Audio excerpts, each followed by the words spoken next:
പോറ്റിയെ കേറ്റിയെ സ്വർണം ചെമ്പാക്കി മാറ്റിയേ എന്നുള്ള ആ ഒരു പാട്ട് ഇപ്പോൾ സമൂഹ മാധ്യമങ്ങളിലും ജെൻസി തലമുറകൾക്കിടയിലും വലിയ തരത്തിൽ തരംഗമായിരിക്കുകയാണ്. അതുപോലെ സംസ്ഥാന സർക്കാരിനെ ആക്ഷേപഹാസ്യത്തിലൂടെ പരിഹസിക്കാൻ വേണ്ടിയിട്ട് ഇറക്കിയ പാട്ടാണ്. അത് UDF നേതൃത്വം ഏറ്റെടുക്കുകയും അത് പലതരത്തിലേക്ക് അത് ഇങ്ങനെ തരംഗമായി മാറുകയും ഒക്കെ ചെയ്തിട്ടുണ്ട്. അപ്പോൾ അതിനെതിരെയാണ് ഇപ്പോൾ തിരുവാഭരണ പാത സംരക്ഷണ സമിതി ജനറൽ സെക്രട്ടറി പ്രസാദ് കുഴിക്കാല സംസ്ഥാന പോലീസ് മേധാവിക്ക് ഒരു പരാതി നൽകിയിരിക്കുന്നത്.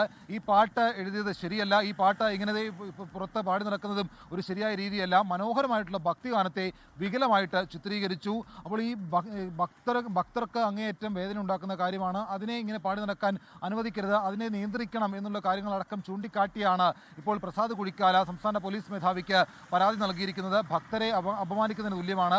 അയ്യപ്പൻ്റെ പേരിനോട് ചേർത്തുകൊണ്ട് ഇത്തരത്തിലൊരു പാരടി ഗാനം എഴുതിയത് ഒരു തരത്തിലും നീതീകരിക്കാൻ കഴിയുന്ന കാര്യമല്ല എന്നുള്ള കാര്യങ്ങൾ കൂടി പ്രസാദ് കുഴിക്കാല സംസ്ഥാന പോലീസ് മേധാവിക്ക് നൽകിയ പരാതിയിൽ പറയുന്നുണ്ട്. മനോഹരമായിട്ടുള്ള ഭക്തിഗാനത്തെ വികലമായിട്ട് ഉപയോഗിച്ചു എന്നുള്ളതാണ് പ്രധാനമായിട്ടുള്ള കാര്യം. എന്തായാലും ഇതിനെതിരെ സംസ്ഥാന പോലീസ് മേധാവി നടപടി സ്വീകരിക്കണം എന്നുള്ളതാണ് ആവശ്യം. അതേസമയം CPMന്റെ പത്തനംതിട്ട ജില്ലാ സെക്രട്ടറി രാജു എബ്രഹാം രംഗത്ത് വന്നിട്ടുണ്ട്.